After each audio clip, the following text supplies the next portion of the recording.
ದಕ್ಷಿಣ ಕನ್ನಡ ಜಿಲ್ಲೆಯಲ್ಲಿ ಕಂದಾಯ ಇಲಾಖೆಗೆ ಸಂಬಂಧಿಸಿದಂತೆ ಜಾಗ ಪರಿವರ್ತನೆ 94ಸಿ ಸಿಂಗಲ್ ಸೈಟ್ ಇತ್ಯಾದಿ ಸಮಸ್ಯೆಗಳಿಗೆ ಶೀಘ್ರ ಪರಿಹಾರ ಕಂಡುಕೊಳ್ಳಲಾಗುವುದೆಂದು ರಾಜ್ಯ ಕಂದಾಯ ಸಚಿವ ಆರ್.ವಿ. ದೇಶಪಾಂಡೆ ಹೇಳಿದರು. ನಗರದ ಸರ್ಕ್ಯೂಟ್ ಹೌಸ್ನಲ್ಲಿ ರವಿವಾರ ಸುದ್ದಿಗೋಷ್ಠಿ ನಡೆಸಿ ಮಾತನಾಡಿದ ಅವರು, ಕಂದಾಯ ಇಲಾಖೆಗೆ ಸಂಬಂಧಿಸಿದಂತೆ ಜಿಲ್ಲೆಯಲ್ಲಿ ಹಲವು ಸಮಸ್ಯೆಗಳಿವೆ. ಅವುಗಳ ಪರಿಹಾರಕ್ಕೆ ಹಿರಿಯ ಅಧಿಕಾರಿಗಳ ಜೊತೆ ಸಮಾಲೋಚನೆ ನಡೆಸಲಾಗಿದೆ. ಇಂದು ಕೂಡ ಸಭೆ ಕರೆಯಲಾಗಿತ್ತು. ಆದರೆ ಚಿತ್ರನಟ ಅಂಬರೀಶ್ ನಿಧನದ ಹಿನ್ನೆಲೆಯಲ್ಲಿ ಸಭೆಯನ್ನ ಮುಂದೂಡಲಾಗಿದೆ. ಶೀಘ್ರ ಮತ್ತೊಂದು ಸಭೆ ನಡೆಸಿ ಪರಿಹಾರದ ಕ್ರಮ ಜರುಗಿಸಲಾಗುವುದು ಎಂದರು. ಹಕ್ಕು ಕೊಟ್ಟರು ಸಹ ಯಾರು ಮಂಜೂರು ಕೊಡ್ದವಲ್ಲ ಅದ್ರ ಜೊತೆ ನಾ ಏನು ಆದೇಶ ಮಾಡಿದ್ದೆ ಅಂದರೆ 94C ನೀವಾಗ ಅರ್ಹತೆ ಅದೇ ಅಂತ ಆರ್ಡರ್ ಕೊಡ್ತೀರಿ, ಅದ್ರ ಜೊತೆ ಹಕ್ಕುಪತ್ರ ಜೊತೆ ಖಾತಾನು ಕೊಡಿ ಅಂತ. ಸೊ ಅರ್ಬನ್ ಏರಿಯಾಸ್ದಲ್ಲಿ ಅದು ಆಗ್ತಾ ಇದೆ. ಬಟ್ ರೂರಲ್ ಏರಿಯಾಸ್ದಲ್ಲಿ ಸ್ವಲ್ಪ ಆ ಖಾತಾ ಕೊಡೋ ಬಗ್ಗೆ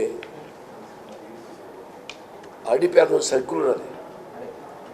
ಮೊನ್ನೆ ಯಾರ ಕಾನೂನು ವಿರುದ್ಧ ಮನೆ ಕಟ್ಟಿದ್ದಿದ್ರೆ ಅವ್ರ ಕಡೆ tax ತೊಗೊಳ್ಬಾರ್ದು, ಹೀಗಲ್ಲ right.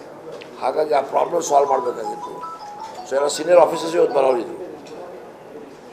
Urban development secretary, ನಮ್ಮ rural development secretary, revenue secretary, ನಮ್ಮ ಸಾಫ್ಟ್ವೇರ್ ಬಗ್ಗೆ ಮುನೀಶ್ ಮುದ್ಗಲ್ ಎಲ್ಲ ಕರೆದಿದ್ದೆ. ಬಟ್ ಆ ಸಮಸ್ಯೆಗೆ ಒಂದು ಪರಿಹಾರ ಕಂಡು ಹಿಡಿಬೇಕಾಗ್ತದೆ. ಜನರಿಗೆ ಅದನ್ನು ಅನಾನುಕೂಲತೆ ಆಗ್ತಾ ಇದೆ ಅಂತ ಜನಪ್ರತಿನಿಧಿ. ಈ ಸಂದರ್ಭ ಸುದ್ದಿಗೋಷ್ಠಿಯಲ್ಲಿ ಜಿಲ್ಲಾ ಉಸ್ತುವಾರಿ ಸಚಿವರಾದ ಯುಟಿ ಖಾದರ್, ಸಂಸದ ನಳಿನ್ ಕುಮಾರ್ ಕಟೀಲ್ ಮತ್ತಿತರರು ಉಪಸ್ಥಿತರಿದ್ದರು.